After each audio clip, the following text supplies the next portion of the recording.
Hello guys, welcome to only my talks. Andhra Pradesh deputy CM అయిన power star Pawan Kalyan September 2వ తేదీన తన 56వ పుట్టినరోజు జరుపుకోనున్నారు. ఈ సందర్భంగా సెప్టెంబర్ 2న గబ్బర్ సింగ్ మూవీ థియేటర్లలో రిలీజ్ కానుంది. పవర్ స్టార్ పవన్ కళ్యాణ్ సినీ కెరీర్లో గబ్బర్ సింగ్ చిత్రానికి ప్రత్యేక స్థానం ఉంటుంది. వరుసగా కొన్నేళ్ల పాటు ఫ్లాప్లు ఎదురైన సమయంలో ఆ మూవీ బిగ్గెస్ట్ బ్లాక్ బస్టర్ హిట్గా నిలవడమే కాకుండా ప్రొడ్యూసర్స్ మరియు బయర్స్కి భారీ లాభాలు తెచ్చిపెట్టింది. 2012 11వ తేదీన థియేటర్లలో రిలీజ్ అయిన ఈ మూవీలో గబ్బర్ సింగ్ అనే పవర్ఫుల్ పోలీస్ క్యారెక్టర్ చేశారు పవన్ కళ్యాణ్. ఈ చిత్రంలో పవర్ స్టార్ స్వాగ్, యాక్షన్, మేనరిజంలతో పాటు కామెడీ టైమింగ్ కూడా ప్రేక్షకులను అలరించాయి. ఈ మూవీలో పవన్ చెప్పిన కొన్ని డైలాగ్స్ ఐకానిక్గా నిలిచిపోయాయి.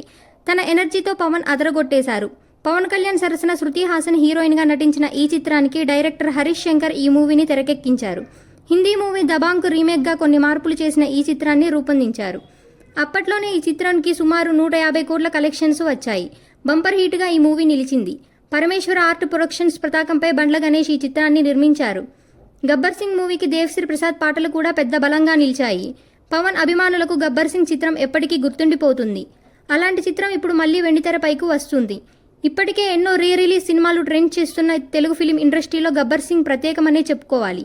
ఎందుకు అంటే ఈ ఏడాది ఆంధ్రప్రదేశ్ ఎన్నికల్లో జనసేన అధినేత power star Pawan Kalyan Kakinada district అయిన పిఠాపురం నియోజకవర్గం నుంచి ఎమ్మెల్యేగా పోటీ చేసి గెలిచారు. ఉప ముఖ్యమంత్రి పదవి చేపట్టడంతో పాటు గ్రామీణాభివృద్ధి సహా మరిన్ని కీలక శాఖల మంత్రిగా బాధ్యతలు తీసుకున్నారు. దీంతో పవర్ స్టార్ చేయాల్సిన సినిమాలకు బ్రేక్ పడింది. మళ్లీ ఆయనను వెండితెరపై చూసేందుకు మరింత సమయం పడుతుందని ఫ్యాన్స్ ఎదురు చూస్తున్నారు. అయితే ఆలోగానే గబ్బర్ సింగ్ రిలీజ్ అవుతుండటంతో ఫుల్ ఖుషీలో ఉన్నారు.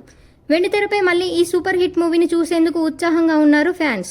ఇలాంటి అప్డేట్స్ కోసం ప్లీజ్ సబ్స్క్రైబ్ OMT.